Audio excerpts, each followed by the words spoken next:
আলোচ্য বিষয় 2024 সালের পঞ্চম শ্রেণীর প্রথম পর্যায়ক্রমিক মূল্যায়নের আমাদের পরিবেশের প্রশ্ন এবং তার উত্তর। তোমাদের প্রথম পর্যায়ক্রমিক মূল্যায়ন বা ফার্স্ট ইউনিট টেস্টে পূর্ণমান থাকবে 10 এবং এর জন্য তোমার সময় হবে 20 মিনিট। তোমাদের এর আগে ফার্স্ট ইউনিট টেস্টের বাংলা, ইংরেজি এবং অঙ্কের প্রশ্ন এবং উত্তর করানো হয়ে গেছে। তোমরা যারা যারা দেখোনি তার জন্য লিঙ্ক ডেসক্রিপশন বক্সে দেওয়া আছে, তোমরা সেখান থেকে দেখে নিতে পারো। তোমাদের এই প্রশ্নোত্তর পর্ব শুরু করার আগে তোমরা যারা এই চ্যানেল নতুন তারা অবশ্যই চ্যানেলটিকে সাবস্ক্রাইব করে দিও এবং পাশে থাকা বেল আইকনটি প্রেস করে দিও। তো দেখে নাও তোমাদের প্রশ্নোত্তর ঠিক কেমন হতে পারে। এই পরীক্ষার সিলেবাসে এটা থাকছে মানবদেহ আর ভৌত পরিবেশ, যেটাতে মাটি, জল এবং জীববৈচিত্র্য আছে। তো চলো দেখে নিই তোমাদের প্রশ্ন এবং উত্তরগুলি ঠিক কেমন হতে পারে। প্রথমে দেখো, কিছু 1 নম্বরের প্রশ্ন আছে। তোমার চেনা একটি রাসায়নিক বিক্রিয়ার কথা লেখো। উত্তর লিখবে, আমার চেনা একটি রাসায়নিক বিক্রিয়া হলো দুধে লেবুর রস মেশালে দুধ কেটে ছানা হয়ে যায়। তারপরে দেখো, নখের কাজ কি? উত্তর লিখবে, নখের কাজ হলো আঙুলকে বাঁচানো এবং ছোট জিনিস ধরা। গ দেখো, একটি রাসায়নিক পদার্থের নাম লেখো যা জল শোধনে ব্যবহার করা হয়। উত্তর লিখবে, জল শোধনে পটাশিয়াম পারম্যাঙ্গানেট ব্যবহার করা হয়। ঘ দেখো, বাঁওড় কি? উত্তর লিখবে, নদীর বাঁকে খানিকটা জায়গা নদী থেকে আলাদা হয়ে বদ্ধ জলাশয় হয়ে যায়, একে বাঁওড় বলে। উঙা দেখো, বয়স বাড়লে চুল সাদা হয়ে যায় কেন? উত্তর লিখবে, মেলানিনের অভাবে বয়স বাড়লে চুল সাদা হয়ে যায়। চ দেখো, অস্থিসন্ধি কাকে বলে? উত্তর লিখবে, দুটি হাড় যেখানে মিলিত হয় সেই স্থানকে অস্থিসন্ধি বলে। তোমাদের পরীক্ষায় কিন্তু এত কটা অপশন তোমরা পাবে না, যেহেতু তোমাদের এই ভিডিওটা করে যাতে তোমাদের সুবিধা হয় তার জন্য এত কটা অপশন তোমাদের দেওয়া হয়েছে। সঠিক উত্তরটি নির্বাচন করো, যে কোনো দুটি। প্রতিটি প্রশ্নের মান কিন্তু আছে 1 করে। নিচের যেটির সাহায্যে মাটির নমুনাকে পরীক্ষা করা হয় সেটি হলো কি? আয়না, নাকি স্টেথোস্কোপ, নাকি আতশকাচ, নাকি দূরবীন? উত্তর হচ্ছে আতশকাচ। আতশকাচ দিয়ে কিন্তু ছোট জিনিসকে বড় করে দেখা যায়। এবার দেখো খ, একটি রাসায়নিক সারের নাম হলো কম্পোস্ট, ফসফেট, নাকি গোবর সার? উত্তর হবে ফসফেট। এবার দেখো চলে আসছি গ দেখো, স্টেথোস্কোপ প্রথম আবিষ্কার করেন কে? রেনে লিনেক, বিধানচন্দ্র রায়, নাকি গ্যালিলিও, নাকি নিউটন? উত্তর হবে রেনে লিনেক। ঘ দেখো, যক্ষার জীবাণু আবিষ্কৃত হয় প্রায় 100, 130, 200, 250 বছর আগে।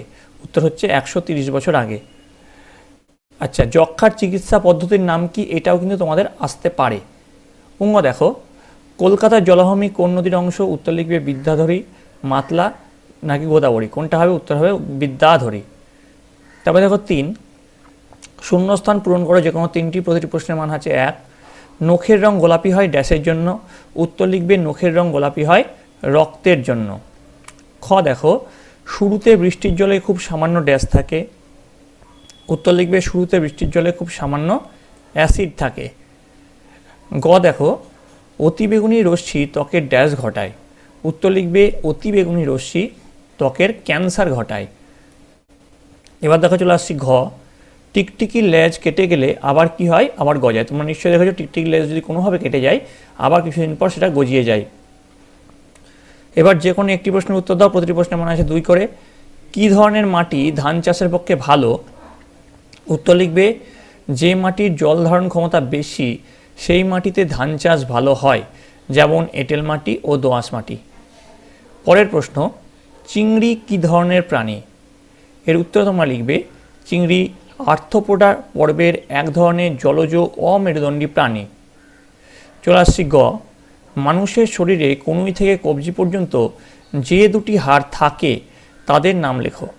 উত্তর লিখবে, মানুষের শরীরে কনুই থেকে কবজি পর্যন্ত যে দুটি হাড় থাকে তাদের নাম হলো রেডিয়াস এবং আলনা। এবার চলে আসছি ঘয়ে, পুকুরের জল পরিষ্কার রাখতে কি কি করণীয়? উত্তর লিখবে, পুকুরের জল পরিষ্কার রাখার জন্য পুকুরে গরু, মোষ ইত্যাদি স্নান করানো, বাড়ির আবর্জনা ফেলা, কাপড় কাচা, বাসন মাজা, মলমূত্র পরিত্যাগ করা, পলিথিন ইত্যাদি ফেলা নিষিদ্ধ করতে হবে। তো এই ছিল আমাদের ফার্স্ট ইউনিট টেস্টের পঞ্চম শ্রেণীর আমাদের পরিবেশের সাজেশন প্রশ্ন উত্তর। তোমার যে এই প্রশ্ন এবং উত্তর হুবহু আসবে সেরকম কোনো কথা নেই। তোমরা তোমাদের বইটা সিলেবাস অনুযায়ী খুঁটিয়ে পড়ো এবং এই প্রশ্নের প্যাটার্নগুলি লক্ষ্য করো, তাহলে আশা করি তোমাদের পরীক্ষায় 100% সাফল্য নিশ্চিত। তোমরা সকলে মন দিয়ে পড়াশোনা করো, তোমরা সকলে ভালো থাকবে।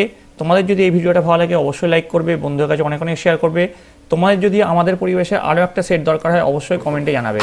তোমরা সকলে ভালো থাকবে, তোমরা সকলে সুস্থ থাকবে।